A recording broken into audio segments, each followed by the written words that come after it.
वासांसि जीर्णानि यथा विहाय नवानि गृह्णाति नरोपराणि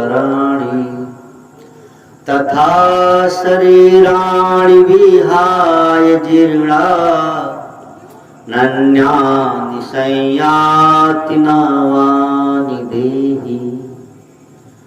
भगवान कह रहे हैं जैसे हम पुराना वस्त्र छोड़ते हैं और नया वस्त्र पहनते, वस्त्र पुराना हो जाए, फट जाए तो लगता है कि अब ठीक नहीं, इसके कलर चले गए, नया ले लेते। ऐसे ही जीवात्मा भी है, एक शरीर को त्याग करती है जब इसको लगता है कि शरीर अब अच्छा नहीं रह गया, काम लायक नहीं रह गया, और दूसरा नए शरीर को धारण कर लेती है। अब इस बात को कहने का अर्थ यह है कि हमको और आपको भय मुक्त होना है। दुनिया में सबसे बड़ा भय क्या है? वो कौन सा भय है जिससे सब भयभीत है? वो है मृत्यु। हर व्यक्ति मरने से डरता है, और मजे की बात है कि हर कोई ही मरता है। डरते सब हैं, मरते सब हैं। डरते इसलिए हैं कि कोई मरना चाहता नहीं, और डरने का मूल कारण है कि हम जानते ही नहीं कि वास्तव में हम मरते ही नहीं। स्कूल में जब पढ़ाई होती है ना, तो जो विद्यार्थी कमजोर होते वो डरते हैं कहीं कुछ गुरुजी कुछ न दे। जो पढ़ा लिखा वो नहीं डरेगा। ऐसे ही जिनको ज्ञान नहीं है वो डरते हैं कि हम मर न जाए, मर न जाए। जिनको ज्ञान है वो मरने से नहीं डरते। कबीर जी कहते हैं जा मरने से जग डरे मेरो घर आना। तो मरने से डरता कौन है? जिसको पता ही नहीं है कि वास्तव में हम हैं कौन। तो भगवान कृष्ण कह रहे हैं कि आप वास्तव में कभी मरते ही नहीं।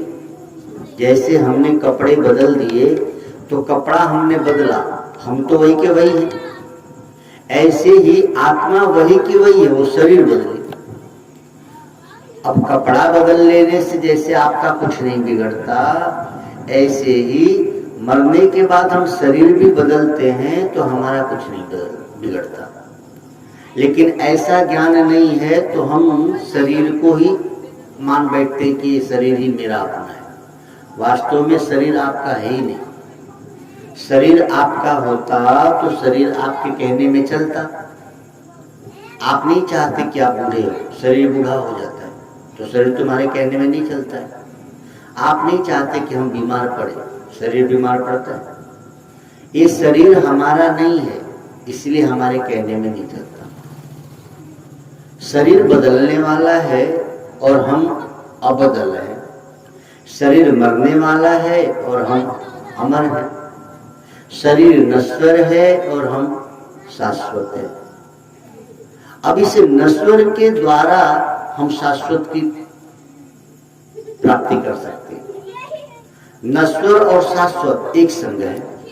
अब नश्वर की परत के कारण शाश्वत दिखाई नहीं देता। जैसे जहां आप और हम अभी बैठे हैं, इस धरती के नीचे पानी है, अभी लाके बोरिंग कराओ या कुआं खोदो तो निकलेगा। तो हम जहां बैठे हैं वही जल है, लेकिन उस जल के और आपके बीच में क्या है?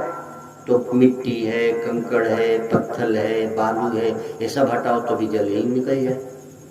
तो जैसे आप जहां हैं वहां जल है, लेकिन बीच में मिट्टी, कंकड़, पत्थर, बालू आदि है, जिसके कारण जल दिखाई नहीं देता, जबकि यही है।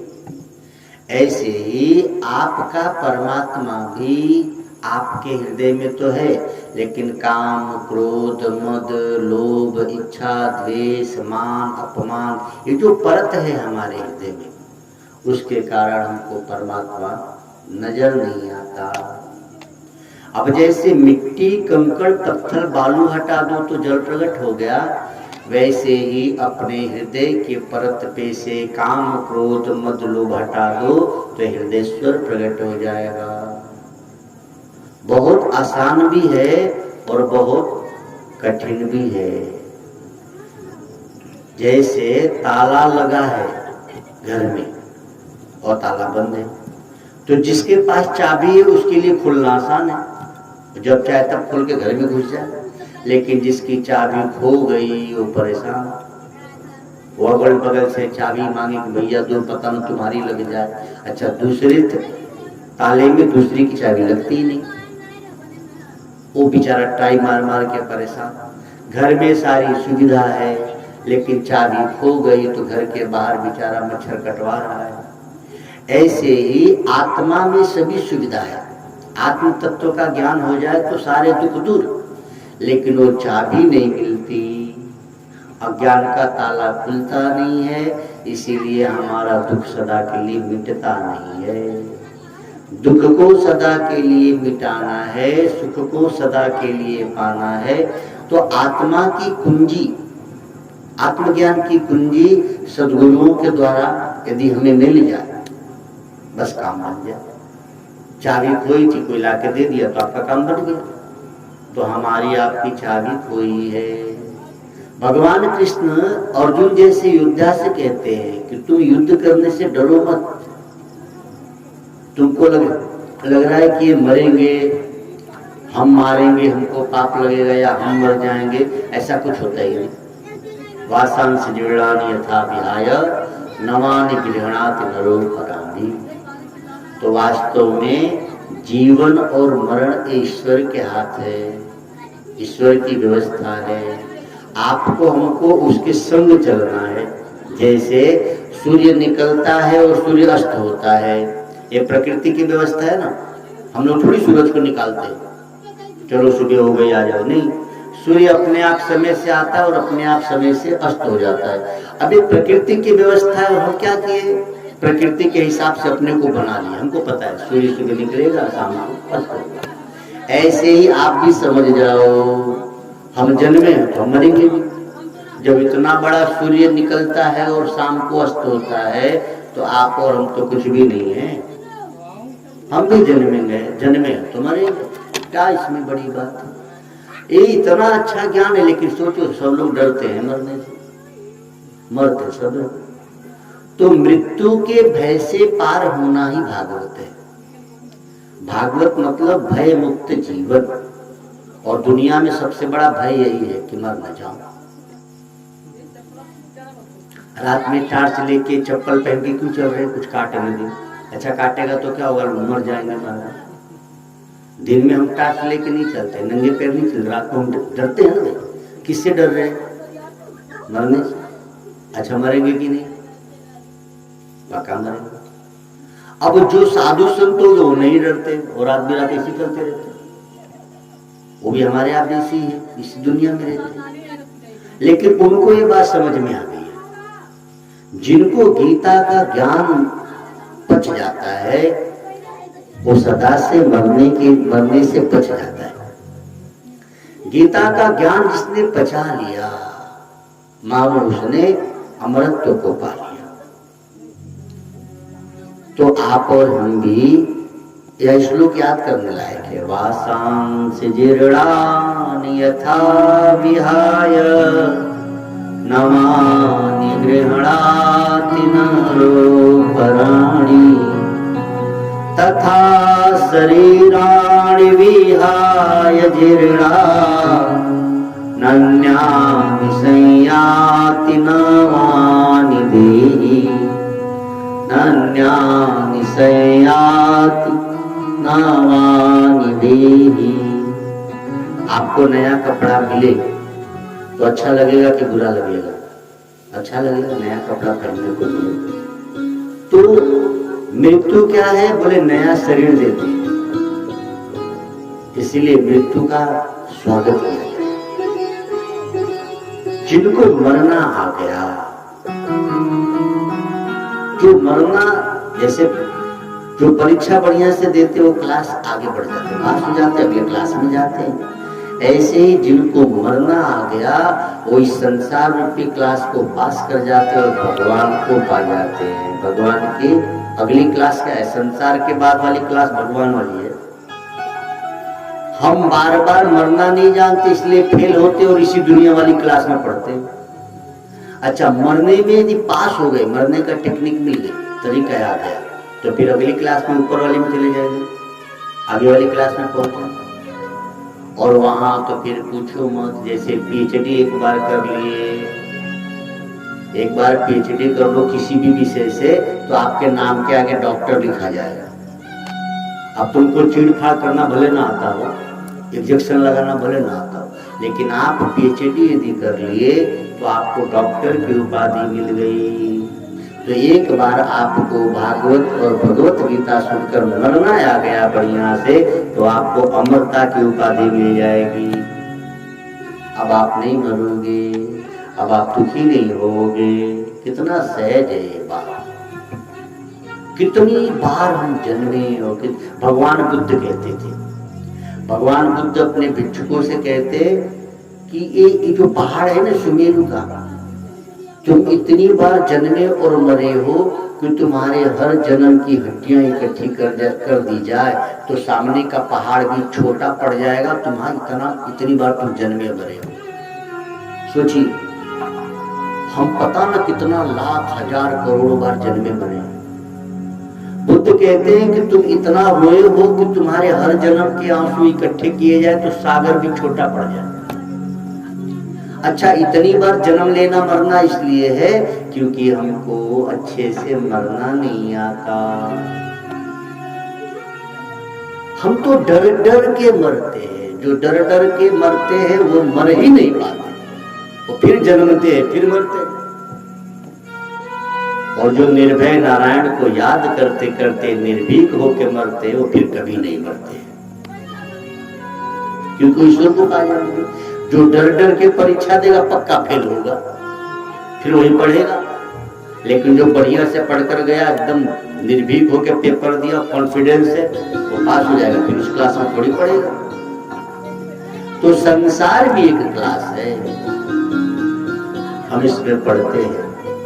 अच्छा, पढ़ने की भी कैटेगरी कितनी बढ़िया है। देखो, कोई बढ़िया क्लास में पढ़ रहा है, आगे वाली क्लास में तो सीनियर है,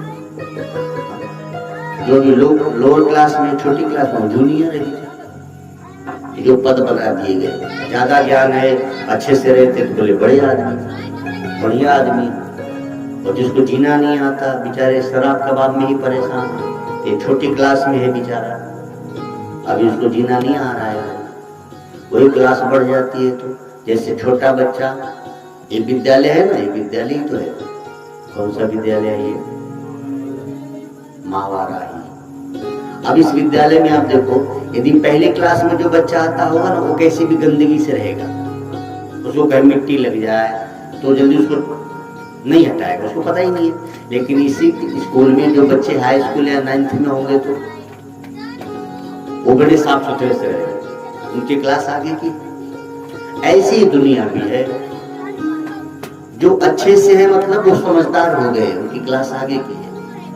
और जो बेचारे गड़बड़ तरीके से रहते हैं, यदि पढ़ाई इनकी अधूरी है, ज्ञान इनका कम है, तभी तो है सब दो हाथ पैर के ही है, सब एक ही विद्यालय में, लेकिन अलग अलग क्लास है। तो अलग अलग क्लास इसलिए रहने का तरीका अलग अलग हो जाता है। इसी विद्यालय में जैसे पहली के बच्चे रहते हो, उससे हाई स्कूल के बच्चे नहीं रहते हो। जितना तो पहली वाला करेंगे उतना हाई स्कूल वाला थोड़ी करेंगे, नहीं करेंगे। पहली वाला बेचारा नाक उसकी डालडा बहे वो ऐसे पोंछ ले, हाँ, हाई स्कूल वाला ऐसे थोड़ी करेगा, वो तो भाई बढ़िया से रहेगा। तो ये संसार एक क्लास है। आपको हमको भी ध्यान देना है कि इसको हम पास कैसे करें, और इसको पास करने के लिए गुरु सुखदेव जी महाराज ने भागवत सुनाया, महर्षि व्यास जी ने भागवत की रचना, और इस भागवत की सुंदर व्याख्या भगवान गणेश जी ने की। भागवत के श्लोक बोला व्यास जी महाराज ने, और उसकी व्याख्या किया गणेश जी ने। गणेश जी उसका अर्थ भी लिखते थे। तो इन इतने उच्च कोटि के महापुरुष विघ्नहर्ता भगवान श्री गणेश जी महाराज के द्वारा रचित बोला व्यास जी, और लिख रहे थे गणेश जी, और सुनाने वाला परम वैरागी भगवान सुखदेव जी। ऐसा दिव्य ज्ञान इसलिए हमको आपको जरूरी है कि एक बार आपको वास्तविक ज्ञान हो जाए तो हम दुख से पार हो जाएंगे। अच्छा, दुनिया में किसी से पूछो, कोई दुख चाहता नहीं। कोई दुख चाहता है भला? नहीं। अच्छा, दुख चाहते नहीं और सुख पाने के तरीके नहीं पता।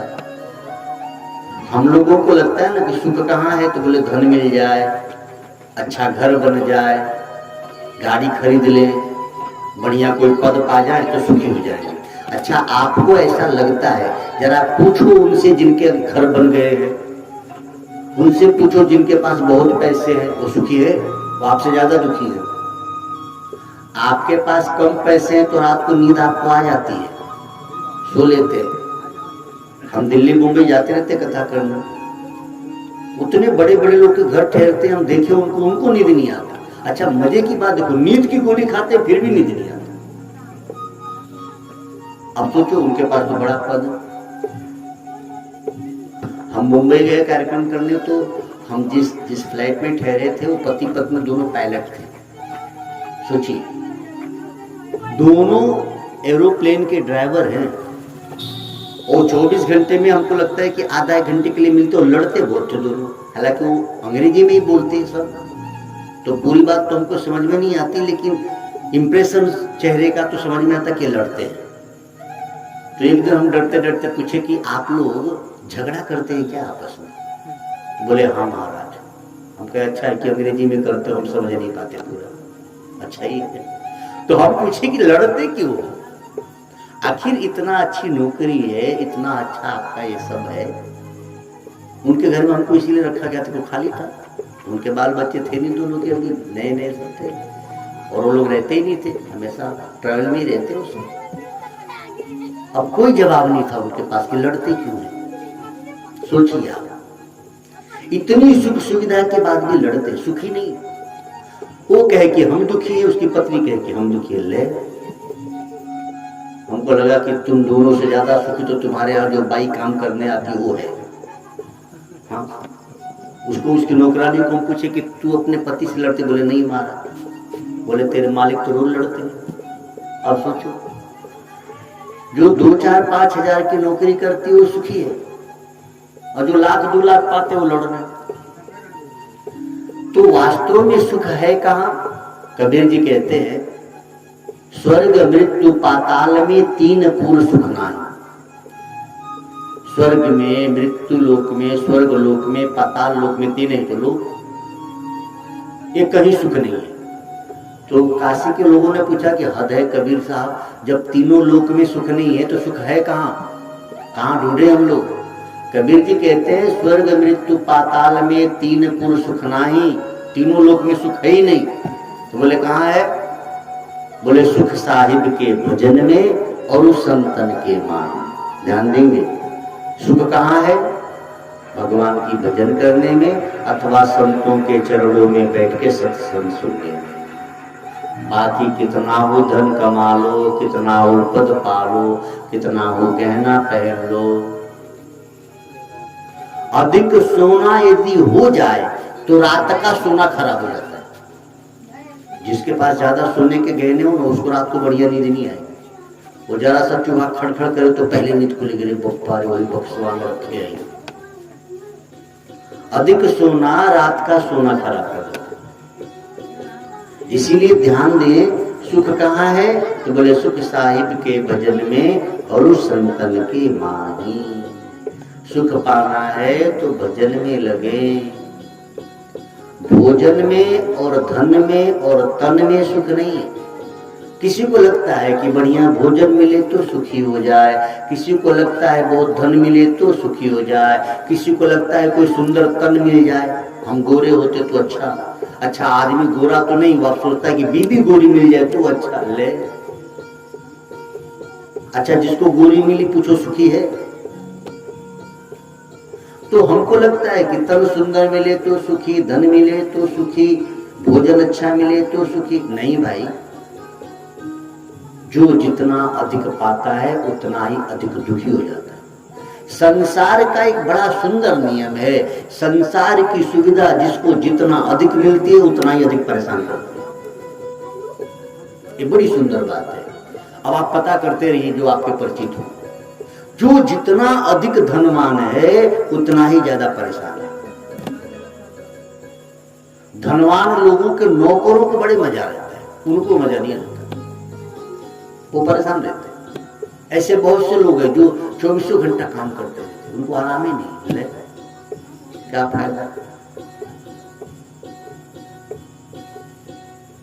50 लाख की गाड़ी है, 1 करोड़ की गाड़ी है, और गाड़ी से गए 10 मिनट लगा जाने में, आधे घंटे लगे, 10 मिनट 1 घंटे जो ही लगते होंगे रास्ते में, उतने देर तो गाड़ी में बैठे, बाकी जाके ऑफिस में अपना सर खपा रहे, मजा तो ले रहा है ड्राइवर। हाँ, वो उनकी गाड़ी में बैठा है, 1 करोड़ के दिन भर ऐसी चालू करके वीडियो देख रहा है, फिर शाम को निकलेंगे तो घर ला देगा। अब सोचिए 1 करोड़ की गाड़ी का सुख किसको मिल रहा है? वो ड्राइवर को, जिसकी पेमेंट होगी 25 से 30 हजार। इनको टाइम में नहीं है, ये सुबह गए तो रात को 10 बजे निकले, फिर घर आए तो अपने बच्चों से बात नहीं कर पाए। तो वास्तव में सुख संसार की वस्तुओं में नहीं है, सुख संसार के रिश्ते वाले व्यक्तियों में नहीं है, सुख निज स्वरूप है, आप में है, आपके अंतर में सुख है। अंतर का सुख मिल जाए काम बन जाए। जैसे बाहर टंकी का पानी खत्म होगा, चाहे कितना हो बड़ी टंकी ले लो, आप घर पे बड़ी टंकी लगा दो, तो लोग लगाते हैं, वो पानी खत्म होता है। लेकिन सोचो पहले के जमाने में द्वार पे कुएं होते थे, बारात को पानी पिलाओ, महाराज कहाँ खत्म होता था? क्यों? वो पानी स्रोत से आता था। तो अंतर का सुख मिलेगा तो अंतर में है परमात्मा। अंतर्यामी का सुख मिलने लगे तो आपको संसार का दुख दुखी नहीं कर सकता। लेकिन अंतर का सुख है नहीं और बाहर में सुख लेने की इच्छा कर रहे हैं, मेहनत कर रहे हैं, तो सुख लेने की मेहनत हमको और दुखी बना देती है और परेशान करती है। जितनी माताएं बैठी है ना, इन सबका अनुभव है। आप लोग जिस दिन त्योहार होता है ना, उस दिन ज्यादा पकवान बनाते हैं। अब बोलो उस दिन ज्यादा सुख होता है कि दुख होता है ना? लगता तो आज ज्यादा बनाना है, स्वाद मिलेगा। स्वाद तो बाद में मिलेगा, परेशानी कितनी। उस दिन जल्दी उठो, है ना, आधा काम तो रात को ही करके सोना पड़ता होगा, पकौड़ी वकौड़ी जो भी बनाना है।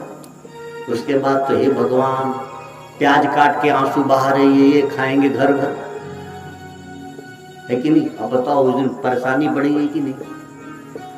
जितना अधिक सुख लेने की इच्छा होगी उतना ही दुख मिलेगा। अच्छा, दुख पहले भी मिलता है, सुख थोड़ी देर के लिए अनुभव होता है, बाद में फिर दुख हो जाता है।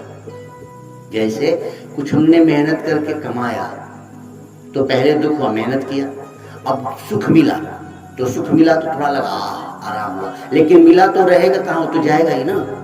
फिर दुख हुआ कि नहीं हुआ?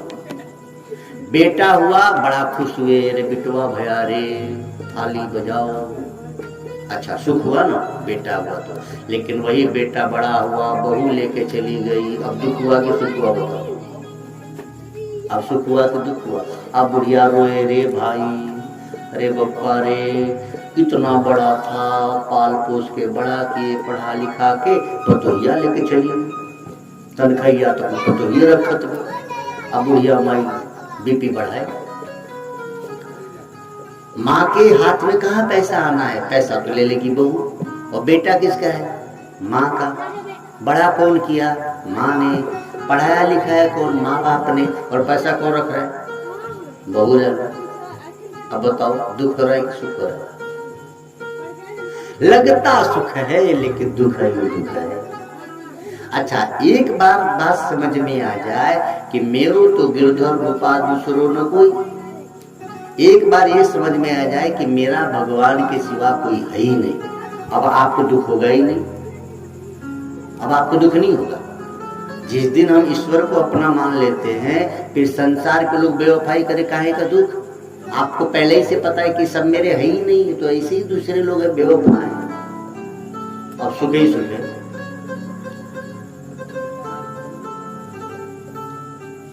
हम एक बार कार्यक्रम करने गए थे बिहार में, बक्सर से आगे कौन से थे मुझे याद आ गया, तो वो बात समझ लिया, वो जिला का नाम नहीं याद आ रहा। एक हमने भजन बनाया, 4 बूढ़े लोग रिटायरमेंट थे और रोज गार्डन में इकट्ठा होते, एक बगीचे में टहलने जाते। तो जो लोग भजन ध्यान ज्यादा अच्छे से करते हैं, आप लोग के लिए भी काम की बात है, यदि आप जप ध्यान अच्छे से करते हैं तो मृत्यु के पहले आपको अनुभव हो जाएगा, खबर हो जाएगी कि हम मरने वाले हैं। ये बहुत अच्छी बात है। और आप डरो नहीं कि मैं अभी भी बता दूं, आप पहले ही जान जाओ कि कब मरने वाले हो। ये भविष्य पुराण का वर्णन है। कभी कभी आप सुने होंगे ना कि फलाने बाबा ने तो बता दिया था कि मैं इस दिन मरूंगा, तो उनको कोई अलग से टेलीफोन थोड़ी आया था। ये वेदों की बात है, आप भी जान सकते हैं। अब बताने में हम ब्राह्मणों को डर लगता है ना कि आदमी तो ऐसे ही मौत से डरता है, मरना कोई चाहता नहीं। हम एक जगह जैसे ही बताए उस विधि को, एक बुढ़िया माई खड़ा होकर लगी चिल्ला चिल्ला कर उन्हें, बोले बाबा हमको तो नहीं सुनाई दे रहा, अब मरने से कितना डर रहे। अब बूढ़ी माता जी थी, आपको बता दे कैसे मरने। ओम नमो